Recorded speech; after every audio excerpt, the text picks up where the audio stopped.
भोपाल में एक एनजीओ के हॉस्टल से 26 बच्चियों की गायब होने की खबर से हड़कंप मच गया। राज्य बाल अधिकार संरक्षण आयोग के अध्यक्ष और सदस्यों ने शुक्रवार को आंचल मिशन पर जब जाके वहाँ पता पड़ा तो वो हॉस्टल नहीं था, वो आंचल चिल्ड्रंस होम ही करके संचालित हो रहा था।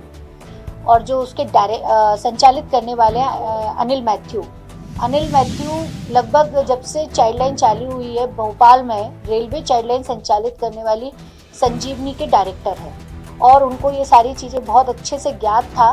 तब भी उन्होंने ऐसे बच्चों को जो उनके रेलवे चाइल्ड लाइन के वर्कर के रूप में आउटरीच प्रोग्राम के तहत बच्चे चिन्हित किए गए, जिनको कि 24 घंटे के अंदर बाल कल्याण समिति के समक्ष प्रस्तुत करना होता है, वो सारे के सारे बच्चों को बाल कल्याण समिति के समक्ष प्रस्तुत न करके उनको होम्स में रखा गया। साथ ही वहाँ पर जो अन्य राज्यों के और जिलों के बच्चे मिले, ये भी एक चिंता का विषय है कि वो बच्चे यहाँ कैसे आए, उसकी जानकारी कैसे मिली, उनको यहाँ तक अप्रोच, क्योंकि संस्था तो 3 साल पहले खुली हुई है। तो कब से ये रैकी की जा रही थी बच्चों की कि इस तरीके के बच्चों को यहाँ पर लेके आना है। और जो 68 बच्चियाँ थी उसमें से 26 बच्चियाँ हम लोगों को वहाँ पर नहीं मिली।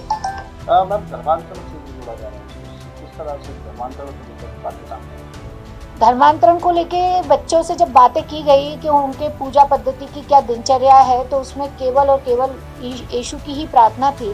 और एक बच्ची से जब मैं बात कर रही थी, अच्छी समझदार बच्ची थी वो, तो मैंने उससे पूछा भी था कि आप लोग अपनी प्रार्थना नहीं करते?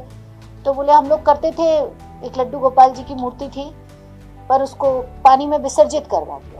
इधर मामले की जानकारी मिलने पर पूर्व सीएम शिवराज भी एक्टिव हो गए। उन्होंने सोशल मीडिया साइट एक्स पर पोस्ट कर सरकार से कार्रवाई की मांग करते हुए लिखा कि भोपाल की परवलिया थाना क्षेत्र में बिना अनुमति संचालित बालगृह से 26 बालिकाओं के गायब होने का मामला मेरे संज्ञान में आया है। मामले की गंभीरता तथा संवेदनशीलता को देखते हुए सरकार से संज्ञान लेने एवं त्वरित कार्रवाई करने का आग्रह करता हूं। इधर मामले में राष्ट्रीय बाल अधिकार संरक्षण आयोग के अध्यक्ष प्रियंका कानूनगो ने चीफ सेक्रेटरी वीणा राणा को पत्र लिखा है। उन्होंने पत्र में लिखा कि भोपाल के आंचल बालगृह का निरीक्षण किया गया। इस दौरान बालगृह में मौजूद बच्चों से बातचीत की। इसमें पता चला कि बालगृह ना तो पंजीकृत थे और ना ही मान्यता प्राप्त है। बालगृह के अधिकारियों द्वारा बताया गया कि बच्चों को चाइल्ड इन स्ट्रीट सिचुएशन से रेस्क्यू कर बिना बाल कल्याण समिति में प्रस्तुत किए यहां रखा जा रहा है। राष्ट्रीय बाल आयोग ने संज्ञान लेते हुए मुख्य सचिव वीणा राणा से 7 दिन में जांच रिपोर्ट मांगी है। मामले में कांग्रेस का भी बयान सामने आया है। पूर्व मंत्री सज्जन सिंह वर्मा ने कहा कि जब जब बीजेपी की सरकार रहती है, इस तरह के अवैध बाल संरक्षण गृह तेजी से उभरते हैं। जब जब भारतीय जनता पार्टी की सरकारें रहती हैं, इस तरह के अवैध बाल संरक्षण गृह तेजी से उभरते हैं। धर्मांतरण के साथ साथ मानव तस्करी का भी एक घिनौना खेल ये बीजेपी के राज्यों में उनकी सरकारें रहती तब होता है। फिलहाल मामले में परवलिया पुलिस ने हॉस्टल संचालक और पदाधिकारियों के खिलाफ मामला दर्ज कर लिया है। KMS न्यूज मनोज देवड़ा की रिपोर्ट।